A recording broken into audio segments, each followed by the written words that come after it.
A Estratégia do Dia, o podcast original da Bloomberg Linha. Alô, Washington? Aqui é a União Europeia. Tá tudo bem por aí? É que eu queria saber se vocês ainda gostam da gente? Pois é, parece que o telefone vermelho da diplomacia transatlântica tá fora de área. Com os Estados Unidos cada vez mais protecionistas e Trump, digamos, no modo turbo de tarifas, a União Europeia resolveu fazer o que qualquer ex faria, seguir em frente. E nessa jornada, o bloco tá correndo o mundo afora através de novos crushes comerciais. Mercosul, Emirados Árabes, Índia, Tailândia. O comércio internacional tá on, vamos dizer assim. Mas será que dá pra esquecer o passado quando o seu ex movimenta 1,6 trilhão de euros com você? Hoje a gente vai falar da nova fase da União Europeia. Menos Estados Unidos, mais acordos globais. E olha só, a bola da vez é o Mercosul. A União Europeia reagiu, botou um cropped e tá buscando novos parceiros. Muito bem. Então hoje a gente vai ver o que isso significa para a América Latina, para os carros europeus e, olha só, para a carne brasileira. E só para avisar, hoje eu mesmo estou editando o podcast, então saibam que eu já estou dando o meu melhor por aqui, tá bom? Bem-vindos à Estratégia do Dia. Não, tô brincando, eu não sou tão ruim assim. Olha, também vamos falar sobre algo importante. A Apple quase precisou colocar o iPhone no modo avião, isso para escapar das tarifas de Trump. Com medo de tomar um golpe tarifário de 125% direto na cadeia de produção, a empresa já estava cogitando montar iPhone na Índia, no Vietnã, até na cozinha da avó do Tim Cook se fosse preciso. Mas eis que, na calada da noite, veio o alívio. iPhone, iPad, Mac, tudo salvo, por enquanto. No episódio de hoje a gente explica como que a Apple escapou da crise mais feia desde a pandemia e por que o jogo de tarifas ainda está longe de acabar. Então, é isso. O episódio de hoje está bem legal. Muito bem editado, eu espero. Lembrando também que você pode seguir a gente aqui no aplicativo que você nos escuta. Entra no nosso perfil e clica ali para seguir a gente, para ficar atualizado todos os dias. Sério, segue a gente. Lembrando também da nossa playlist exclusiva que você encontra aqui na descrição do episódio. Você pode até comentar, deixar aqui nos comentários o que tocou antes do episódio começar para você. Porque essa playlist é composta por músicas que antecederam o episódio dos ouvintes. Tá bom? Bora pro episódio. Bom, gente, a União Europeia está correndo para fechar novos acordos comerciais com países de várias partes do mundo. O motivo? Ela quer depender menos dos Estados Unidos, que estão adotando uma postura cada vez mais protecionista. Protecionismo, caso você não saiba, é quando um país coloca barreiras como taxas e impostos, isso para dificultar a entrada de produtos estrangeiros com o objetivo de proteger suas próprias empresas. A preocupação da Europa é que a relação com os Estados Unidos esteja tão desgastada que talvez nunca volte a ser como era antes. Um dos acordos mais importantes que a União Europeia está tentando concluir é com o Mercosul, o bloco econômico da América do Sul formado por Brasil, Argentina, Paraguai e Uruguai. O principal negociador da União Europeia, Markus Sefcovic, vai até Washington para tentar convencer os americanos a reduzirem as tarifas que o presidente Donald Trump impôs sobre produtos europeus no valor de 380 bilhões de euros. Enquanto isso, a União Europeia está acelerando os acordos comerciais com outros países porque acha que a parceria com os Estados Unidos nunca mais será como antes, isso segundo fontes ligadas ao governo europeu. Bom, a União Europeia já tem a maior rede de acordos comerciais do mundo, fazendo negócios com cerca de 75 países e movimentando incríveis 2 trilhões de euros. Mas, mesmo assim, se afastar dos Estados Unidos não é fácil. Pois é, só em 2023 o comércio entre os dois lados movimentou 1,6 trilhão de euros. É muito dinheiro. O presidente da Comissão Europeia, Ursula von der Leyen, disse que a Europa está focada em diversificar seus parceiros comerciais. Isso significa que ela quer espalhar suas parcerias por diferentes países, especialmente aqueles que acreditam em um comércio mais livre, ou seja, com menos barreiras. Ela ressaltou que a União Europeia está conversando com países que juntos representam 87% de todo o comércio mundial, excluindo os Estados Unidos. A Comissão Europeia, órgão que cuida das negociações comerciais do bloco, está pedindo que os governos dos países europeus colaborem para aprovar mais rapidamente os novos acordos que estão sendo negociados. Vale lembrar que fechar acordos comerciais e encontrar novos mercados para vender produtos faz parte da estratégia da União Europeia para reagir às tarifas impostas por Trump. Esses esforços estavam meio parados nos últimos anos, em parte porque alguns países europeus, como a França, não queriam seguir adiante. O motivo para isso? Eles temem que a entrada de produtos estrangeiros prejudique seus setores agrícolas. Mas, olha só, com as novas tarifas dos Estados Unidos, a Europa ganhou um novo motivo para agir. O objetivo agora é diversificar sua cadeia de suprimentos, ou seja, de onde vêm as matérias-primas e também os produtos prontos, e buscar novos compradores e fornecedores. Nos últimos meses, para você ter uma pequena noção, a União Europeia avançou nas negociações com Emirados Árabes Unidos, Malásia, Indonésia, Tailândia e Índia, entre outros países. Além disso, as tensões também fizeram a Europa voltar a conversar com o Reino Unido sobre os termos do comércio depois do Brexit, que é a saída do Reino Unido da União Europeia. Atualmente, cerca de 45% do comércio internacional da União Europeia, olha só, já acontece com países com os quais ela tem acordos de livre comércio. Se os acordos que estão parados forem aprovados, isso deve aumentar em mais de 185 bilhões de euros. Bom, o bloco europeu também quer se aproximar mais da Ásia. Von der Leyen disse que a União Europeia está estudando forma de se integrar ao acordo abrangente e progressivo para a parceria Transpacífico, que é basicamente um grupo de países que inclui Austrália, Canadá, Japão, México, entre outros, e que se unem para facilitar o comércio entre eles. E olha, Trump tirou os Estados Unidos dessa parceria em 2017, quando já era presidente. O primeiro-ministro da Nova Zelândia, Christopher Luxon, sugeriu que esse acordo transpacífico seja usado como base para um novo acordo mais amplo entre a União Europeia e os países asiáticos. A pressa toda aí da União Europeia começou com as tarifas impostas por Trump desde o início do seu governo. Só na semana passada, ele anunciou uma nova tarifa de 20% sobre quase todas as exportações da Europa para os Estados Unidos. Essa taxa foi adiada por 90 dias, mas uma outra taxa de 10% já começou a valer. Além disso, os Estados Unidos colocaram uma taxa de 25% sobre produtos europeus como aço e alumínio, além de carros e peças de automóveis.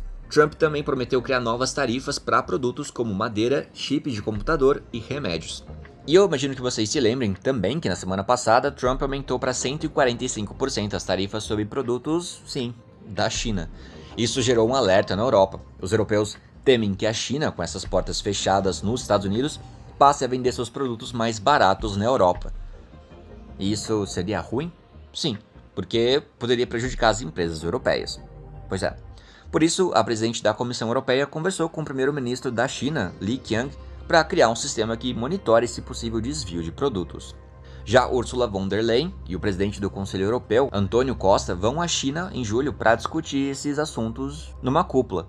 A ideia é conversar sobre como organizar melhor as cadeias de fornecimento de carros elétricos e também atualizar os acordos de cooperação aduaneira, ou seja, regras sobre como os produtos entram e saem dos países.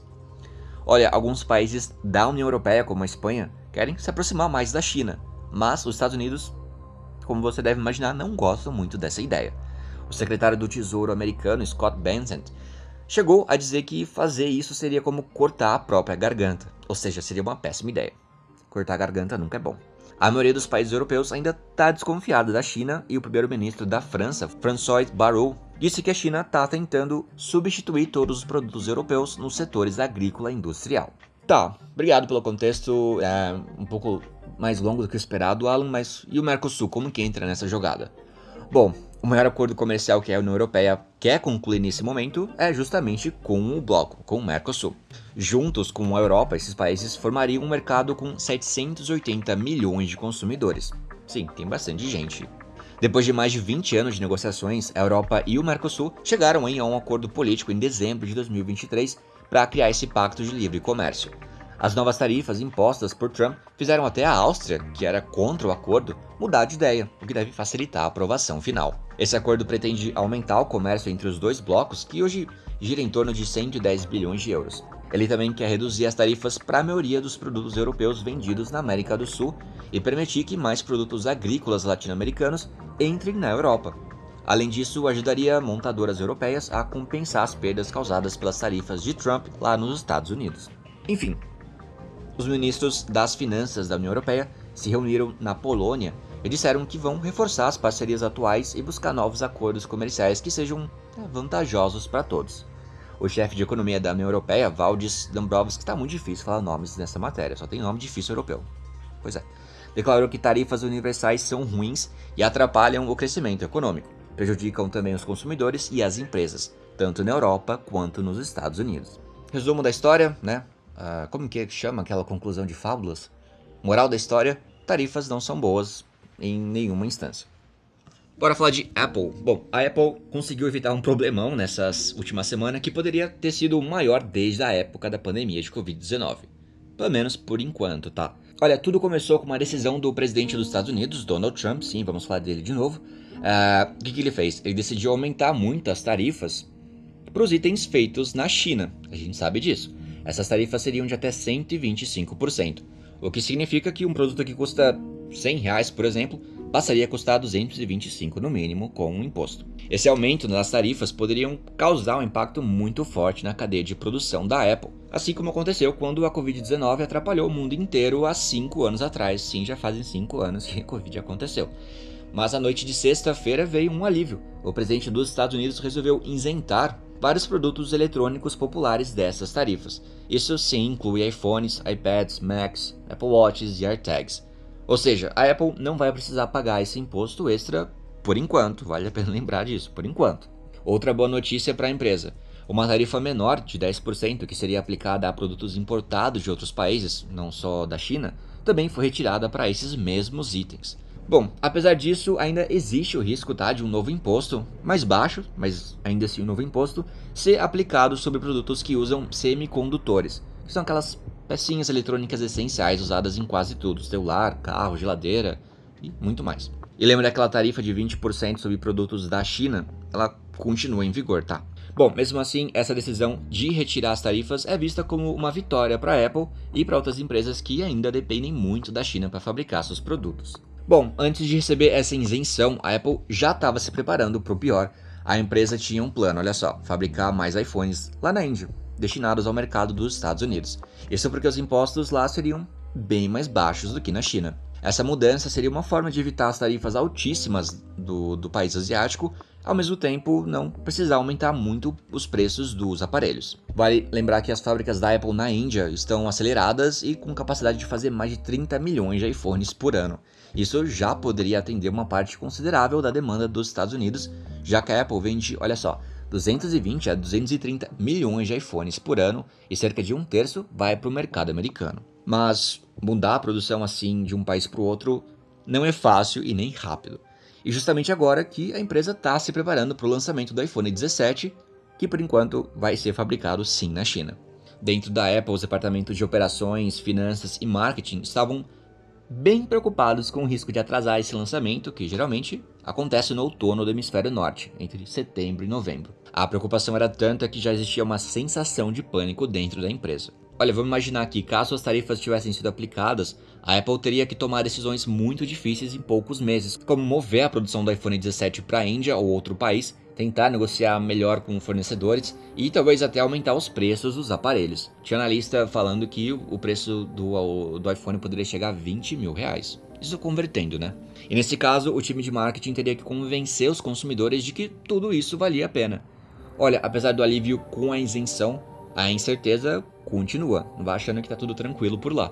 As decisões do governo dos Estados Unidos, elas podem mudar a qualquer momento. Vocês sabem disso. E a Apple talvez tenha que pensar em soluções mais radicais lá no futuro.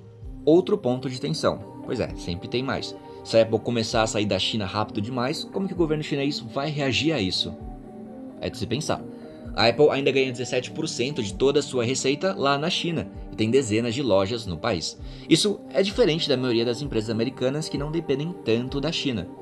Um porta-voz da Apple foi procurado, mas ele não quis comentar sobre o assunto. Bom, nos últimos anos, a China já tomou algumas medidas contra empresas dos Estados Unidos. Por exemplo, ela já proibiu o uso de iPhones entre funcionários públicos depois que os Estados Unidos limitaram o crescimento da Huawei, que é a maior empresa de tecnologia da China. Hoje, o iPhone é o produto mais importante da Apple, a gente sabe disso. De acordo com o banco Morgan Stanley, cerca de 87% dos iPhones são produzidos na China.